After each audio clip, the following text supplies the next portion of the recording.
pop up on your screen to confirm that this meeting is being recorded. Feel free to just X that out or hit confirm if that's a pop-up for you.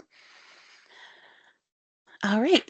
Good afternoon, everyone. Thank you very much for joining us today for MHC's virtual Lunch and Learn. If you have a snack or a beverage, feel free to enjoy while we go through this next hour together. My name is Jacqueline Davis. I am the Director of Learning and Workforce Development here at MHC. Very happy to be hosting this session with you today, but this is all about our dear friend Robyn Greenspan, who will be guiding us through the presentation about dopamine hacks for the burnt out brain. I don't want to take up too much time at all because I know Robyn has some fantastic content. We have a lot of interest, a lot of people that registered for this. Again, this meeting is being recorded and we will share the link with all of our attendees, whether you are attending now or by chance you missed it or can't stay for the full hour. Do not worry, we will make sure that you get the link for the recording.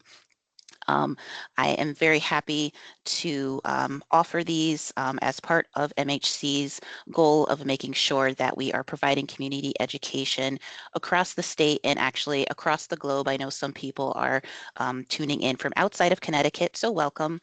Feel free to use the chat as we go through this session. If you'd like to introduce yourselves, ask a question, make a comment, please note that we will be holding questions until the end to make sure that Robyn has time to go through all of her fantastic content, but feel free to utilize that tool. I will ask that if you are not, if you are not utilizing, sorry, there is feedback.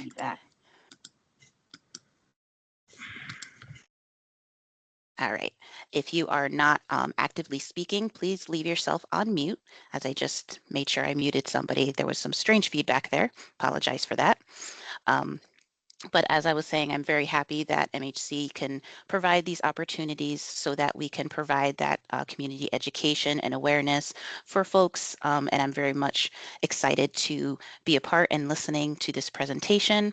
Robyn Greenspan is our presenter today, who is certified ADHD coach and a motivational life coach. She is the creator of Dopamine Hacks, How to Mind Shift and Mood Lift Your Way to Motivation, a neuroscience-based workbook designed to unlock momentum and drive self-worth. I am going to turn it over to Robyn to enjoy this wonderful presentation. Thank you very much. Thank you. Thank you, Jacqueline. Welcome, everyone. You made it, right? That says a lot because when you're burned out or stuck in brain fog and feeling like your joy has left the building, just showing up can take a lot of energy. So today, this isn't about pushing through or hustling harder. It's about understanding what's really happening beneath the surface in your brain and why you may have little motivation and lots of procrastination. And everything feels harder than it should. Now, motivation isn't just about willpower, it's about wiring. So I hope you can use this time to relax and maybe learn a little bit and get some tools to help. So let's get started. I'm Robyn Greenspan. I'm a certified ADHD coach. And previously, I had been working in corporate environments since I was 17 years old in roles related to journalism, communications, marketing, content strategy, operations, learning and development. But I was also going to school for most of my life for behavioral sciences, nothing at all to do with my paid work. But now I know some of my schooling and advanced education in psychology and counseling and coaching was to help figure myself out because nothing really ever seemed to fit me quite right. I eventually came to terms with my own ADHD, which was keeping me in a perpetual state of anxiety. Now, we're not going to talk specifically about ADHD today, but we will talk about symptoms of ADHD, which are evident elsewhere. Like these. Any of these look familiar? Are you experiencing some of these feelings? How about many of them or all of them? If you're comfortable, share in the chat what's most disruptive for you right now, if you're experiencing any of these. Are you seeing these in loved ones too? people are experiencing this storm of symptoms, and it's robbing them of their ability to enjoy life and take care of themselves. Makes them feel paralyzed and like they're stuck in quicksand. Now, these symptoms can also figuratively force some people to bury their heads in the sand too, because they're avoidant of dealing with something or everything. I call this state too overwhelmed to start, too guilty to relax. Anyone familiar with this state? I know I am. It turns out these symptoms have something in common. They can all be improved with dopamine. What's dopamine? Well, here's some neuroscience that I'm going to give you. And just a caveat, I am not a neuroscientist, nor am I a medical doctor. And everything that I'm going to share today is very oversimplified. So just keep that in mind. This is not for diagnostic purposes, okay? So dopamine is a brain chemical that's associated with our motivation and reward system. It's also known as our happiness hormone. It's activated when we do something that makes us feel good and makes us want more of it, right? So it's also known as our molecule of more for that reason. Now, dopamine has a lot of functions. It drives action. So it's your brain's do something chemical. It powers that motivation, initiation, helps you reach goals. It also helps you with attention and learning. So dopamine assigns rewards to experiences, and that helps to reinforce habit formation and focus and help you recall some positive experiences. Dopamine is also very fast and flexible. It responds very quickly. There are some slower acting neurotransmitters like serotonin, and then there are ones that are emotion driven like oxytocin. We're going to talk more about those in a second, but dopamine really responds very quickly, and it helps with brain function, memory, planning, concentration. It breaks through that procrastination and it can create momentum. Now, it turns out ADHD, burnout, and hormonal changes all have one big thing in common. They can seriously impact dopamine, and that prevents your brain from accessing that motivation chemical. And when dopamine runs low, you feel it everywhere because it's physical, it's emotional, and it's mental. And when there's shifts in estrogen or testosterone, whether it's naturally occurring or medically induced, those things can disrupt dopamine and those circuits that are tied to your mood, your memory, and your motivation. Now, these changes may show up in different ways for different people, but the effects are real. So no matter your biology, your identity, or your background, understanding what's happening beneath the surface can help you feel less stuck and more in control. Now, the good news is that you have access to dopamine on demand, but it requires some knowledge and some practice to activate it when you need it. So that's what we're going to do. Here's what I mean. Of all the neurotransmitters, and there are many, dopamine is highly accessible through thought alone. And that makes it a powerful tool for motivation, especially for those with lower levels of dopamine, like we just saw, ADHD, burnout, and those hormonal shifts. Now, we can learn to activate our own neurochemistry intentionally just by shifting what we focus on. And that's why things like daydreaming or planning something exciting or visualizing your own progress or success or the finish line can actually spark real motivation. Now, dopamine is not alone. Like I said, your brain has many other neurotransmitters, and I'm going to show you some of the more common ones, but they are not as quickly available as dopamine. Here's what I mean.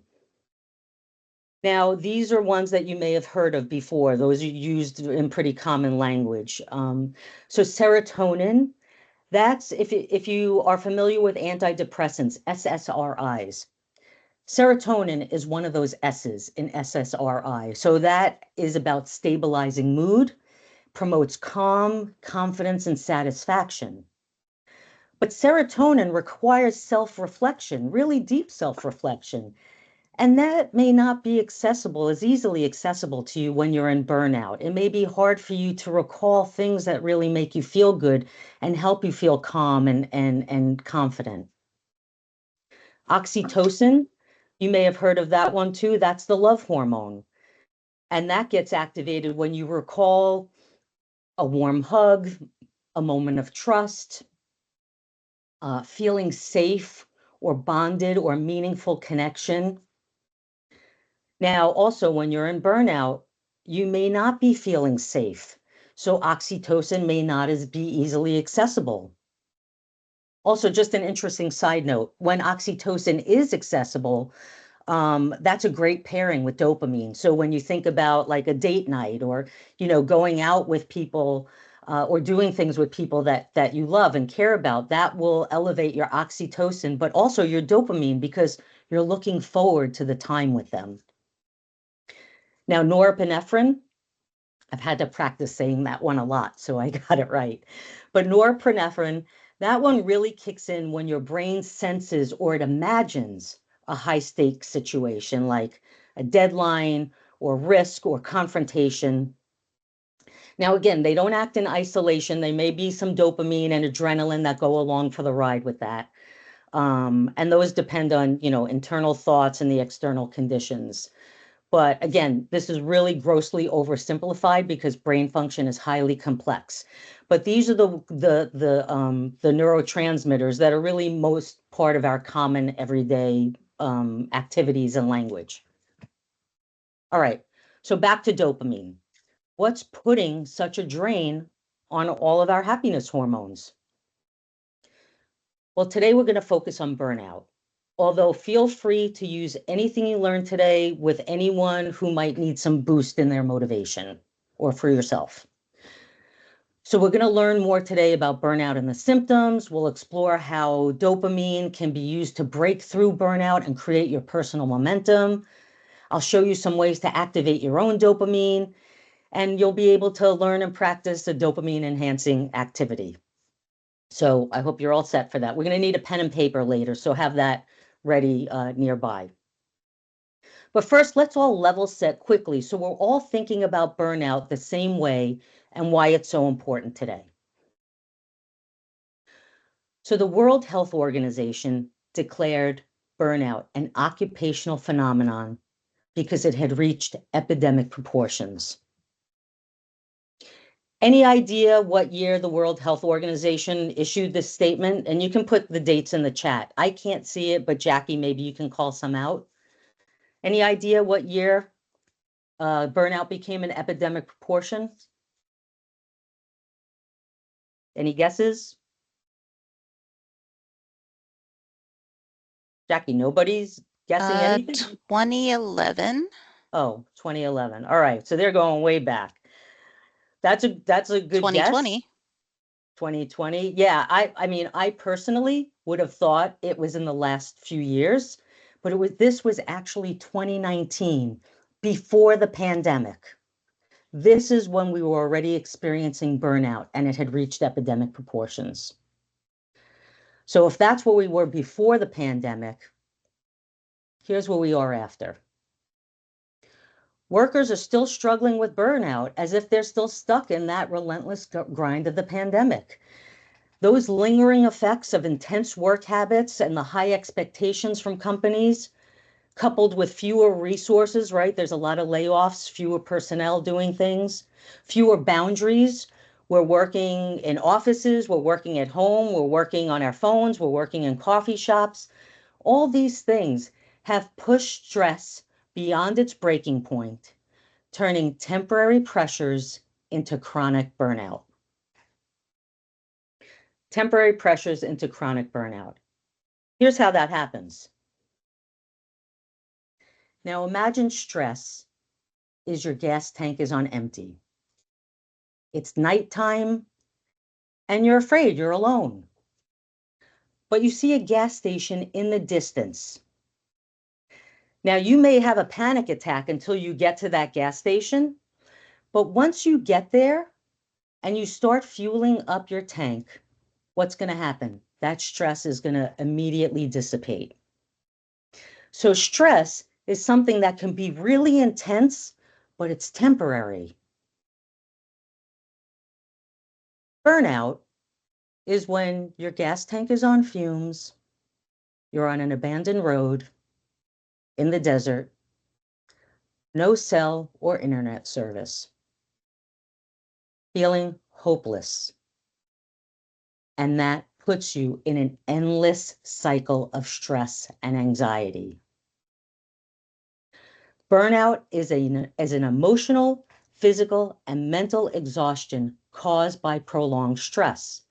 And it's also awful for your brain health. Let's explore how burnout affects the brain. So we already talked about dopamine depletion, lower motivation, decreased pleasure.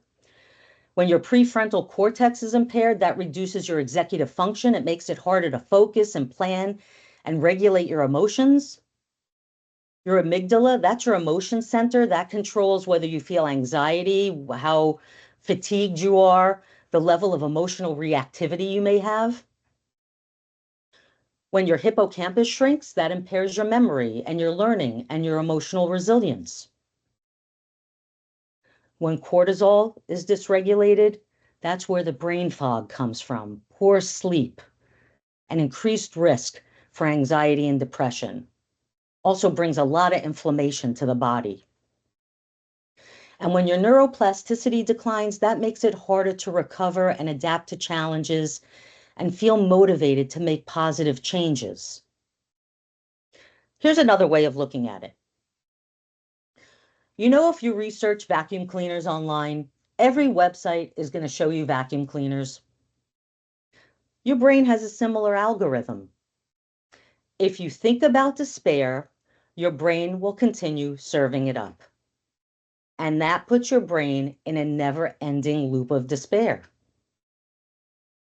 Burnout rewires the brain in a negative way, but stress management and self-care and restorative practices, those dopamine driving activities, that can help reverse its effects. So how would you know if someone you know is facing burnout or yourself? I mean, aside from that cacophony of awful symptoms, there are some self-assessments. Now you can take a picture of these. I know there's a lot to read, and you could either read or listen to me, but so take a picture. Um, Now I've adapted these questions. They are from the Maslach Burnout Inventory, and that's a widely used tool for assessing burnout across various industries. And it measures across these three dimensions here: emotional exhaustion, depersonalization, and personal accomplishment. If too many of these resonate with you, it may be time to get help or find some resources. Because look around, it could be any one of us at risk for burnout. Now, these MBI questions were originally geared toward work, but we play many roles in life where we get burned out, right? Anyone can get burned out. Entrepreneurs, coaches, hourly workers, teachers, volunteers, caregivers. Even kids are overwhelmed. And for corporate workers, especially those who are in high performance cultures, they suffer silently at their desks because they don't want to be perceived as weak or vulnerable and put a target on themselves. Because not only is there a tremendous personal cost for individuals experiencing burnout, there is a tremendous organizational impact as well. So it's really in corporate's best interest to protect their workforce. They should be bringing in more resources like Mental Health Connecticut to help provide tools to avoid burnout and coping mechanisms. Burnout and that survival fight or flight response are very closely linked. And this keeps your body and mind in a constant state of high alert. And what happens then? Your body is then prioritizing survival and safety over your work performance. Burnout is the result of being stuck in that survival mode, and you can't reset and recover. And workers are sitting at their desks in fight or flight mode, and their bodies are reacting to an email from their boss as if a rhino is chasing them. And I know corporate employees with PTSD when they hear that email come in or a Teams or Slack notification. And I have to tell you, full confession, I'm primarily working on Zoom since I left corporate. I don't use Teams very often, but when I do and I hear that little tone, it immediately sends me into a panic. So your body remembers these things. Think about Pavlov's dog. Remember hearing about that? There was an experiment that Pavlov would ring a bell and feed his dog. And it soon became where he would just ring the bell and the dog would expect food. Our bodies are conditioned similarly. So it's very possible to have a PTSD response to some of the things that have really pushed you into burnout or into that fight or flight stress response. And when you're in that survival state, it's like being in a suit of armor because you're just trying to protect yourself. And you can't learn, you can't grow, you can't change, and you can't develop when you're in a suit of armor, right? Anything new is just going to bounce off. It's not going to penetrate. Your brain is just trying to get through the day. That state shuts down curiosity and it blocks dopamine, the very thing that fuels motivation and possibility. And without dopamine, you disconnect from yourself and your others. It's like sinking into that emotional quicksand. Remember that picture? But even a tiny spark of dopamine, a moment of interest or imagined reward, that can give you just enough momentum to help you look forward again. And that's when change becomes possible. Now, here's how you can begin finding your own dopamine. There are 4 natural motivational triggers that can activate dopamine. And I like to think of them as dopamine hacks because you can create your own ways to access motivation when you need it to reset and recharge yourself. So let's take a look at these. Novelty and newness. Your brain pays attention to what's new, even small changes like a new routine, new music, learning something unfamiliar, those can all wake up your dopamine system. Now, I'll confess here, I have terrible handwriting, and a part of my job to be of service to my clients is to take good notes. And I have terrible handwriting. I hate writing by hand, but it's important for me. So I have probably 100 or so colored pens all over my desk. And as I'm taking notes, that newness and novelty of just picking up a new color keeps me interested and infinitely engaged. When I'm talking to clients, nothing else matters. So that's an easy way that you can get that newness and novelty. Interest and passion, that's your personal why.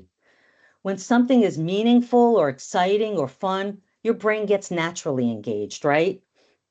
And when you tap into an interest, that makes even hard tasks feel more doable. This can also be called like a flow state when you're in that kind of, I don't know, feeling when time fades away, right? That's when you're really getting a lot of dopamine. Now, challenge and competition, dopamine loves a challenge, but not too much. It needs to feel enough to stretch you, but also achievable.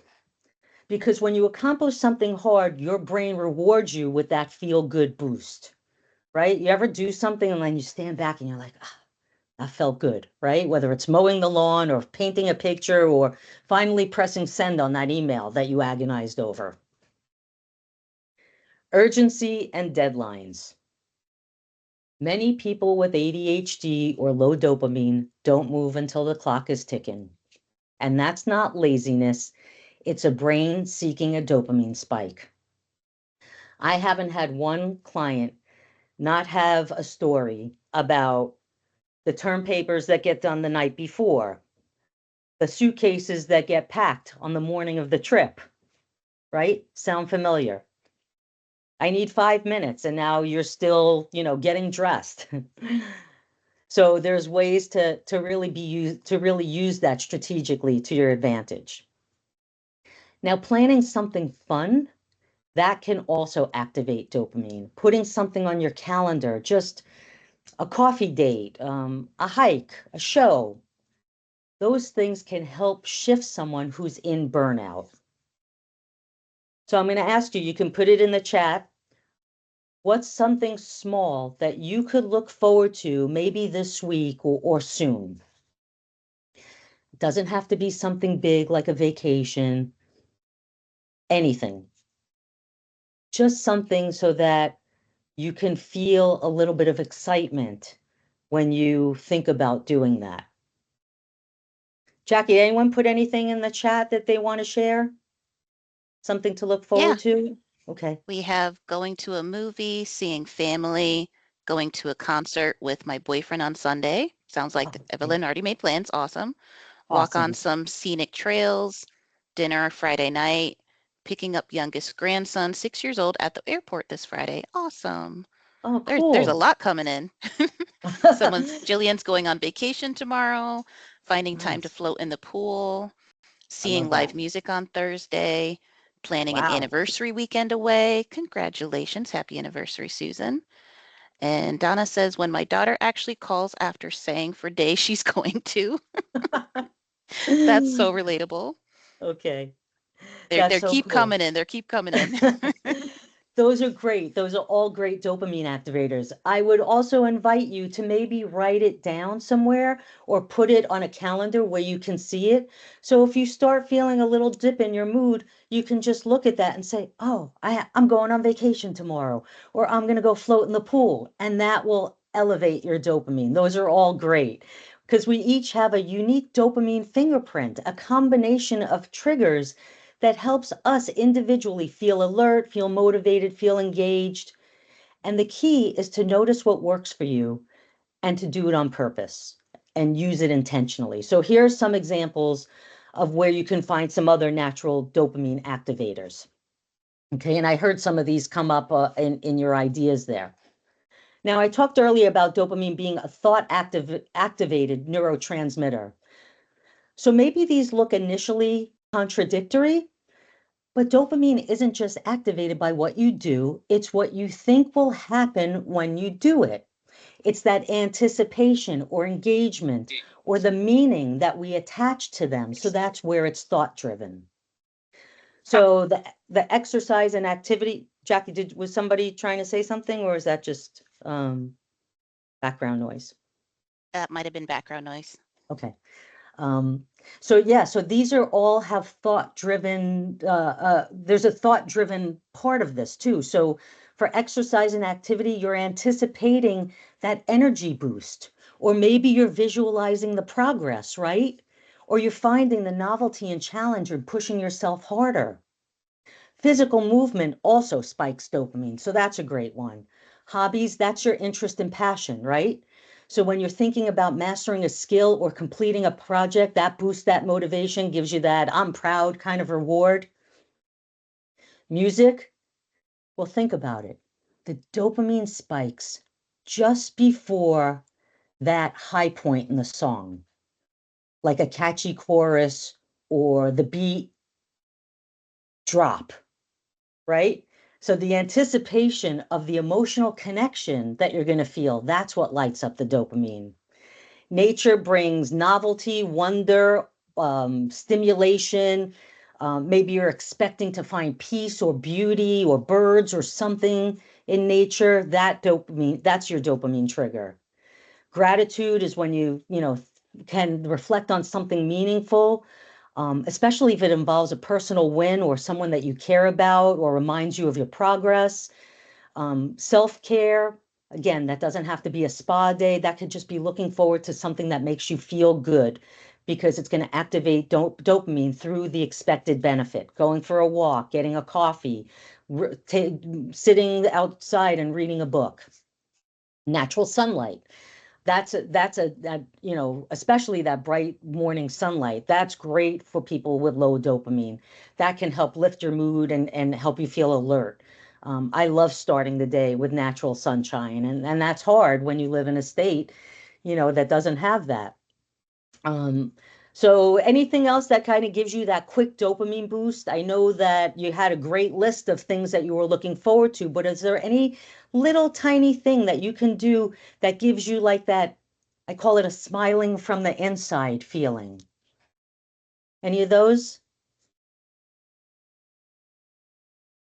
I think some of the earlier ones might fit into that category, but if there's something Yeah, special, go ahead.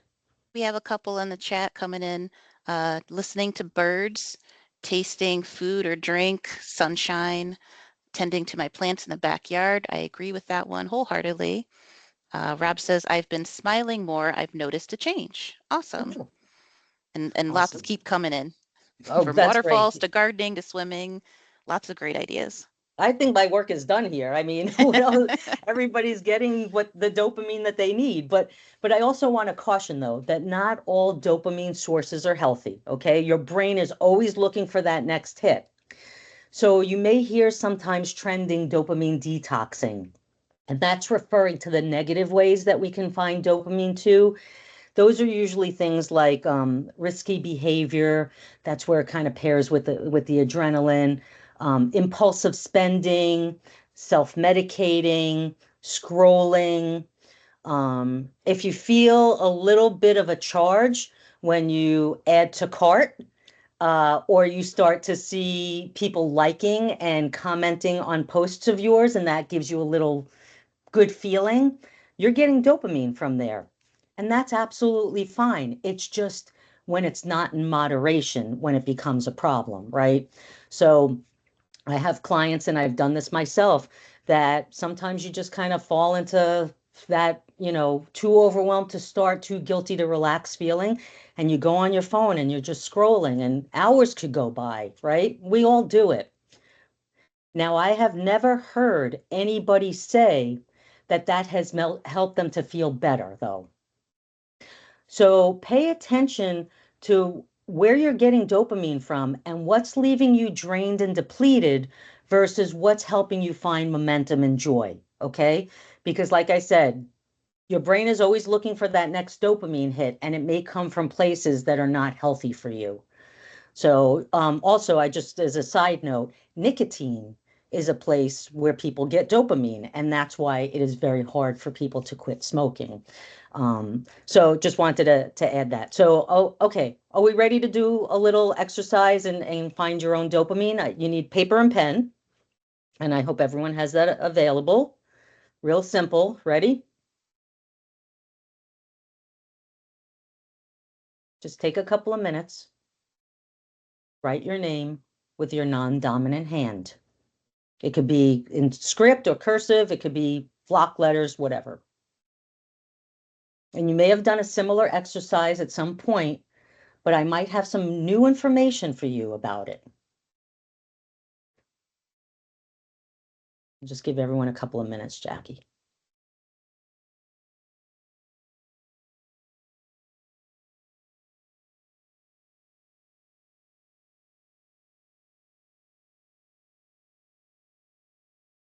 Okay. I know there's some, I saw on the roster there were some long names.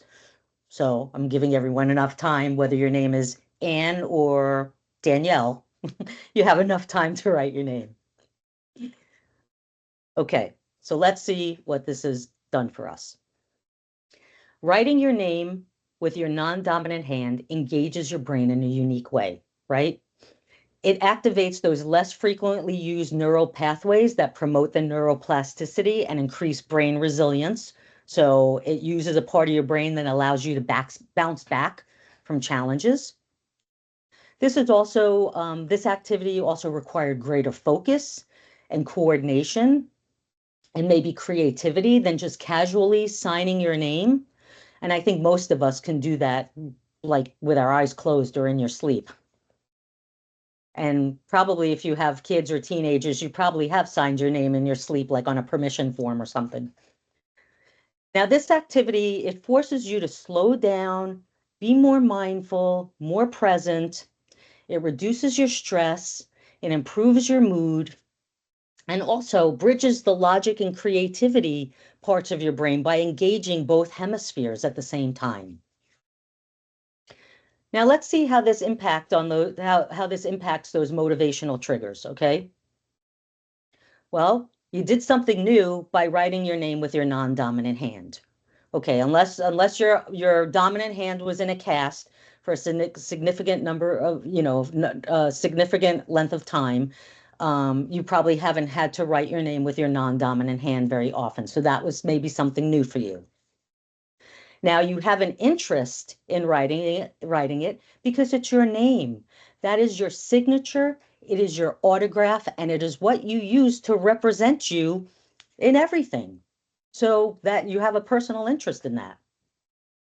And maybe you had to challenge yourself to do this because it wasn't entirely effortless, right? You had to focus a bit and challenge yourself to do things like that.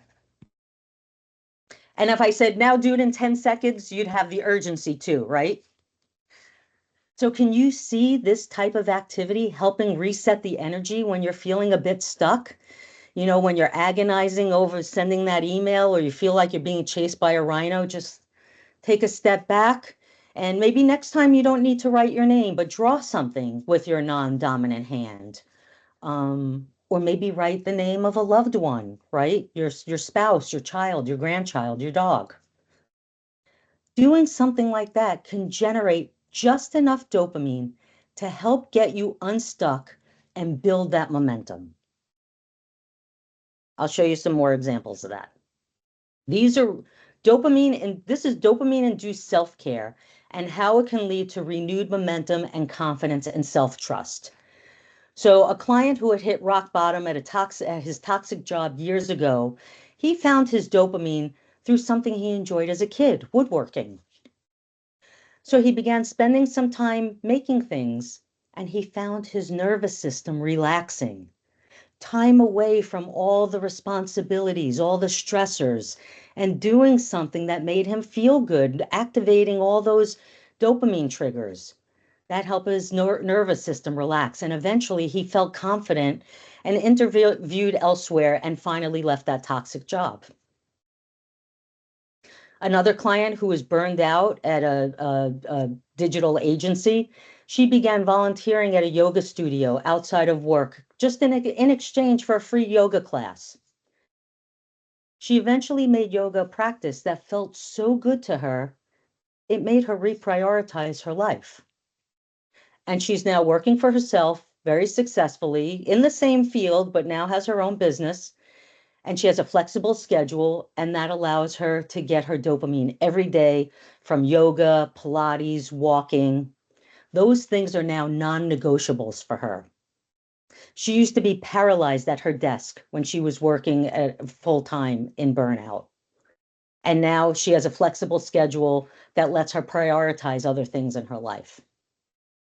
An executive client with a very high stress career and a very busy family life is now taking an astrology class because it's something she's always been interested in.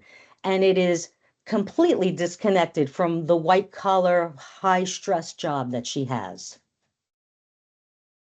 Oh, and those faces and Bigfoot on the plants, those allowed me to find dopamine everywhere I looked in my own home.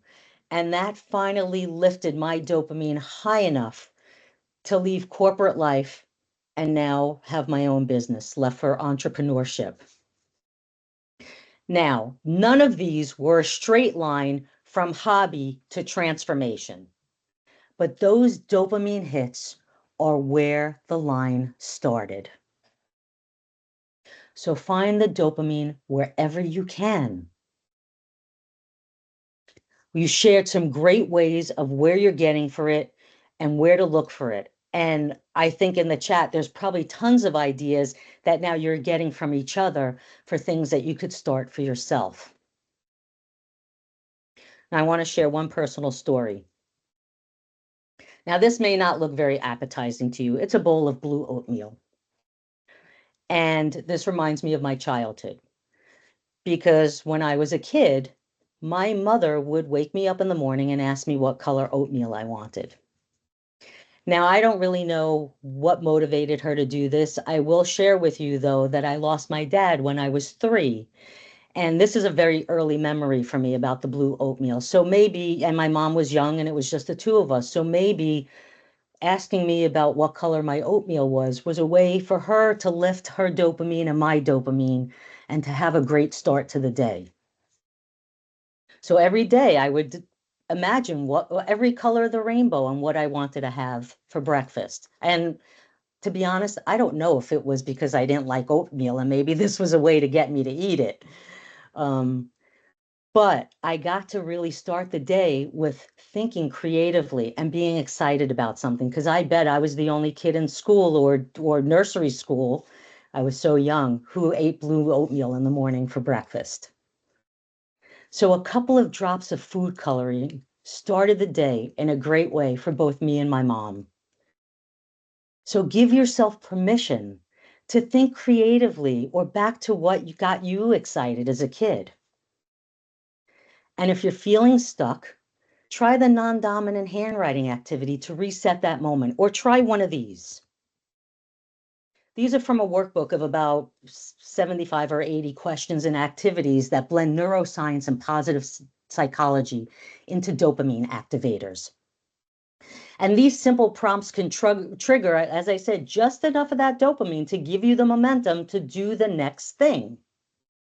Because as you complete the workbook, it also acts as your own personal inventory. There's questions in there about yourself and things you love about yourself. So this acts as a personal inventory of things that really make you feel good about yourself. So when you're feeling a bit low and having those low dopamine days, maybe you don't even have the energy to do one of these activities, but if you've done them before, you can open up the workbook and find things that you wrote when you were feeling a bit more uplifted in the moment. So these, just to go over a quick review of what we've learned, the song that helps you anticipate reward and engage your imagination. There's also an interesting thing about that one. It also helps you mentally rehearse that achievement. So as you think about the song that's celebrating you, also think about what you did to earn that recognition. And that also may make you motivated to actually do that thing, whatever that was, that big goal on the horizon. That holiday activates that imagination. It's emotionally rewarding. It also, hits that self-value trigger too, because you have to feel pretty special to warrant a holiday for yourself. And then the ice cream, that's novelty, creativity. I mean, for me, ice cream is an automatic dopamine spike. I could eat ice cream every day and still feel the dopamine. So I wanted to share those with you as just some ideas.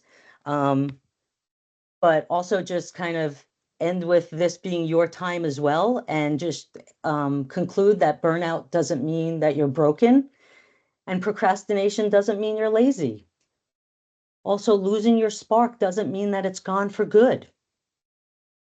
I hope you've learned today that motivation isn't just about willpower, it's about wiring. And when you know how to work with your brain instead of against it, even the smallest shifts like blue food coloring can open big doors. So give yourself permission to rest, to reset, recharge, and finding your way back to yourself can start now.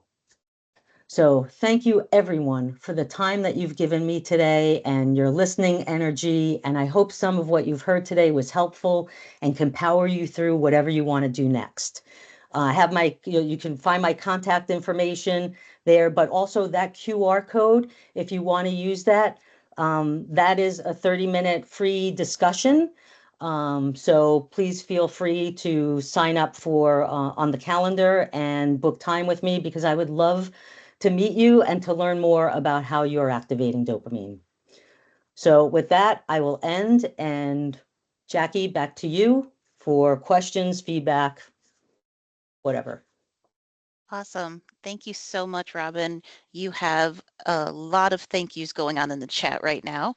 Um, Going for saying thank you for this great offering. This is wonderful. This is very impactful.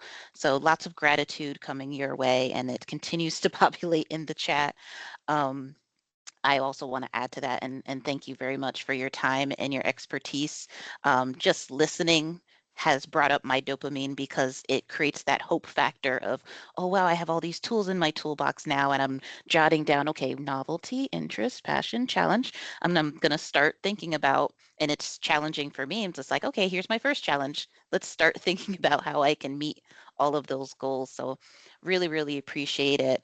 Um, I just want to invite anybody uh, who is attending, if you have a question, feel free to put that in the chat, or if you'd like to do the raise your hand icon and you can come off mute and verbally ask your question, you are welcome to do that. We have about 15 minutes together. And here I see in the chat, Jillian says, you mentioned the thing I do most often. I procrastinate by picking up the phone and scrolling. Specific suggestions to help me break the habit. Yeah, if you have any, give them to me too, because it's a struggle too. I will say that some of it is just putting a timer on yourself and giving yourself the moment to feel whatever you want to feel, and then channeling that to something else. But the other thing that works too for me, and I think works better for me, is having something better than looking at your phone to do. So maybe that is being with a friend or reading a book or, being in the garden, finding something better than scrolling. And that takes experimentation. So maybe if you don't know what that is yet, start thinking about the things that used to make you happy or things when you were little that brought you joy. Um, I don't think as adults we give ourselves permission to do that. So maybe if you think about what you would prefer doing and take a step toward that, you can even start by scrolling on the phone and give yourself some, dopamine in a different way first, and then use it to channel for a more healthier or a way that you feel more comfortable getting dopamine. It's a challenge we all have. I don't think there's any one great answer, but it's really to find something better for yourself. Awesome. I love those ideas. I see, Rob, you had your hand up. Would you like to come off mute and ask your question or make a comment? Yes. Wonderful stuff, by the way. I really appreciate and value Thank you. what you bring to the table. I recently found out, not recently, but maybe a couple years ago, that ADHD was something that has been affecting me. Mhm. I also learned back in 2017 that I live with borderline personality disorder. And my thing is, what I've learned is with dialectical behavioral therapy, I wonder if you're familiar with it, with Mhm. DBT. It allowed me to understand the dialectics of my mind about how the rational mind and the emotional mind work. I typically say things, I no longer take the high road, I take the middle path. Mm. And because of finding the middle path has allowed me to have an understanding of my patterns and and allow me to see things so vividly relative to reality. And I guess what I'm asking here is just like, what do you think like DBT, CBT, these kinds of therapies, ACT therapy can be useful for the ADHD brain in finding our patterns and within the dopamine? Great question, Rob, and thank you for asking it. And I appreciate that you are going on this journey for yourself and finding the path that works for you. I Thank want you. to just qualify, though, that I am not a therapist. I have a graduate education in counseling, but I'm trained as a coach. So what that means for me is I know where the line stops between counseling and coaching. And when it seems like it's starting to feel like therapy for the client, that's when I refer them to a counselor. So I don't really want to, I Mm, am familiar with DBT, CBT, solution okay. focused, all the different modalities. I don't necessarily use them as modalities because it's not part of coaching, but there are Hmm. elements of it absolutely that we use. So, there's, I say when you have ADHD, you're always trying to trick yourself into getting things done, right? So, like an Right. example of that would be when you have that negative thought, when your brain is in that despair loop. A quick thing is catch it, check it, change it. All right. That's just a quick meme. It's an easy mnemonic device. I use it with my clients because it's just easy to remember, right? When we have ADHD, it's hard to remember stuff. And that is kind Right. of an isolated CBT methodology, but I'm not doing CBT. Mm. So what I would say is whatever combination that you find is working for you, go with it. And I think that could be sometimes the inhibitor for people who have ADHD because they don't know really how to treat it. And there's also a lot of misinformation about what it really is and the depths of ADHD and the complexity of the symptoms, which look like all those symptoms that I showed earlier.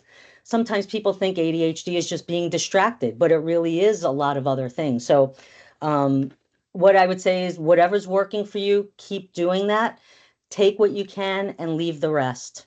So good Yeah. luck with your journey. Oh, I appreciate the clarification. I totally understand. I do workshops myself, and I have to find that fine line myself. So I Right. totally understand that, and I appreciate it. Yeah. Hey, oh, hi, Rob. So that was so awesome. Thank you so much for sharing that, Rob. And Yes. I did make a note in Appreciate you. the Mhm. comment that somehow, some way, I was led to this presentation. And I just want to share how amazingly blessed that I feel because I have been stuck for so long. Um, and just in such a, I feel like a brief moment, how much it has impacted my thought process and how I'm going to move forward in my life. So I just wanted to say thank you, Robin, and how meaningful that this was to me. And I commend you Thank for you. the time and your commitment to trying to make a difference in people's lives because it could just be such an easy shift that people just get lost into um, their thoughts and just not having that right pathway or the right tools or resources. So I'm excited and I'm Mm. happy. And even though my daughter, who says for the past 4 days she's going to call me and she still hasn't. Oh, yeah, Mom, I'm going to call you after a second. I'll wait, but Thank she you will. so much. She will eventually. And when she does, my dopamine's going to. So, but again, I thank you so very much. And I look forward to spending 30 minutes with you soon. Oh, I appreciate that. Thank you, Yeah. Donna. This means so Thank you, much to Don. me. Yes. Thank you. Thank you so much. Thank you for being here and for sharing. Yes, That's of I'm going to course. take that with me all day. You're going to give me a lot of dopamine on that one. Thank you. Yes, just like with your mom, right? Uh-huh. Yep. Yes. Everyone have a blessed day. Thank you. Thank you so much, Donna. Appreciate it. I see a lot of comments to Donna about thank you for your vulnerability and a lot of hearts going on. So very much appreciated. Mhm. And I do want to address, there were a few other questions and comments in the chat. Heather wanted to cycle back and say, what were those 3 C's? I believe it was Oh, what you brought up, yeah. Robin. Catch it, check it, change it. So it's the catch it part is hard because we're on that auto loop. So you have to find that pause where you just go, oh my gosh, why am I thinking of such terrible things? That's when you catch it. And check it is when you go, can that really happen? Can the helicopter really fall out of the sky right now? Like, how much are you catastrophizing something and can this really happen? So that's when you check it. And then change it is I'm going to think about floating in the pool instead. So it's a deliberate, transition, but if you do it enough, it starts to become more seamless and quicker for you to react between that negative thought and changing it to something more positive. Awesome. Thank you, Robin. I'm going to do one more in the chat and then I'm going to turn it over to Rupa, who has their hand up. Okay. Um, there was a question from Marla. Is there any research on how long COVID and or long-term chronic pain affect dopamine? Marla says, I've been through both through the past 2 years in addition to ADHD.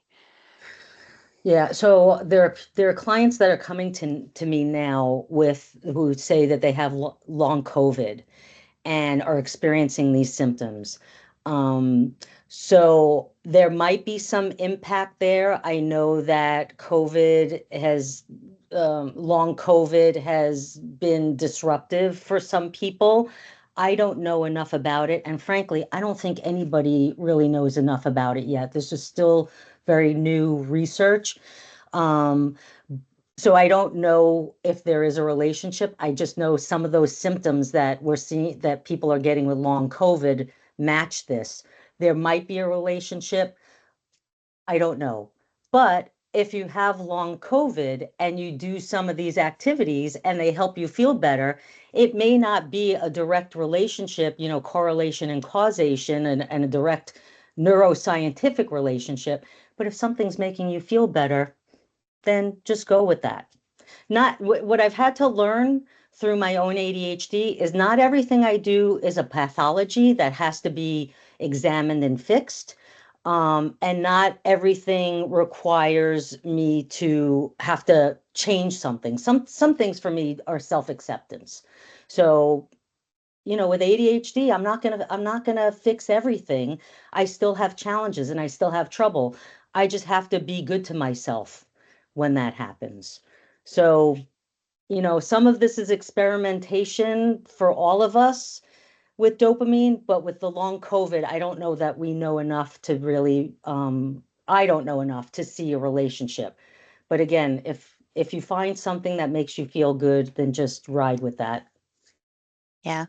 That's great. And I will add, as somebody who has chronic pain, I appreciate that you put in your presentation about the cortisol and how it Mm, brings up inflammation in your body.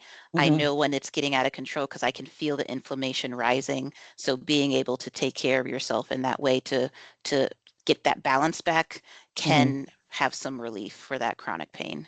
And that's just me speaking from my own experience, not a medical professional at all. But I do want to give some time for Rupa if you'd like to come off mute and ask your question or make your comment. Can you hear me? Yes. Yes. Can you hear? Okay, great. Well, so I'm trapped in this post-menopausal symptomatic inferno, pretty The much. So, trifecta. yes. And it happened uh, 2, 3 years ago. And so, of course, this low estrogen anxiety, waves of anxiety, not a constant state of anxiety, waves of anxiety, then waves of depression, and then cancer, and then so chemotherapy. And so, whatever little ovaries I had estrogen, now it's like butchered. And so, yeah, I was on something called trazodone during, it's an SSRI also, right? During chemotherapy for the steroids that were keeping me awake. And it gave me a feel good, I was happy during, I'm content during my whole cancer treatment. But then I had to come off those because my oncologist said, okay, it's time to wean off. So I weaned off very carefully. And then again, waves of anxiety just once a month, like for Mhm, few days to a week. mhm, And then the next year, depression, again, waves, not constant. It's hard to, like, if I complain to doctors, they're like, here's an SSRI you can take, and go, oh, right. that's fine. I understand. But um, I've also heard stories about weaning them off is also not, it's problematic. Mhm, So I'm looking for ways to naturally, boost my dopamine, even though it's not as good as an SSRI. mhm. I'm not on Yeah. anything right now. I'm still struggling with like insomnia, and Mhm, my moods are okay, but I would be happier if my insomnia sleep problems are. So like I'm mhm, juggling with several things right now, and also taking care of father who was hospitalized, and mhm, then getting a helping out, training the caregivers. So mhm. a lot of things, and also looking for jobs. But I think I'll put that in the back burner for now. Get my father stabilized, Yeah. so, and myself. So yes, a lot of things. So this has been very helpful. I mean, I just Thank you. said a lot, and it has been very helpful to see ways to, have natural dopamine. Yeah, Rupa, thank you for sharing that and all the things that you've been through. And I'm so glad that you are feeling okay and have gone through these health challenges. And I know that sounds like there's a lot ahead also with caregiving and things like that. Look, we live in busy worlds, right? And Mhm. we cannot completely disconnect from everything or everyone or all the responsibilities. We just can't. And so what I am about to say feels very counterintuitive when you're feeling in that state. And it's really self-care. It is doing something to disconnect from all the demands in your life and do something for yourself. And that is what starts to bring you back, like those examples that I showed of clients that I have. And it feels like the hardest thing to do when you feel like that, when you're stuck in that wave of depression or procrastination or paralysis. It is the hardest thing, but it is just, it's like that one simple step at a time. I mean, I did it with standing in my kitchen window and getting the sunshine in between meetings from work. And then I started imagining these little beach scenes on my plants. And then I started buying the little figures to put on the Right. plants. And before you knew it, I had a whole hobby that was more interesting to me than work. So just, it just has to be something that you have for Yeah. yourself that makes you feel good. And then that will start to bloom inside you. And Thank you so much. it, yeah, so I hope you can find that little piece of respite or an oasis where you can get that dopamine for yourself. Sure. Thank you so much. All right, good Yes. luck to you. Thank you. Thank you. Yes, thank you for sharing, Rupa. And Yeah. I hope that you clicked on that QR code and can connect to Robin and have that 30-minute session. I know I certainly have my screenshot already. We are just at 1 o'clock, so I want to be respectful of everyone's time. Thank you, thank you, thank you, Robin, again for sharing with us all the personal stories, all of the tools in our toolbox. This has been fantastic. So many thanks in the chat. If there are any questions we did not get to, I will make sure to send those to you, Robin, so that we Yes, can respond to those please. after the fact. Yes. We will be doing a follow-up email just so you have all the information and the recording. So thank you again for attending. Thank you, Robin, for everything. And I hope you all have a fantastic afternoon. Enjoy the rest of your day, everyone. Thank you so much for spending time with me today. I appreciate all of you.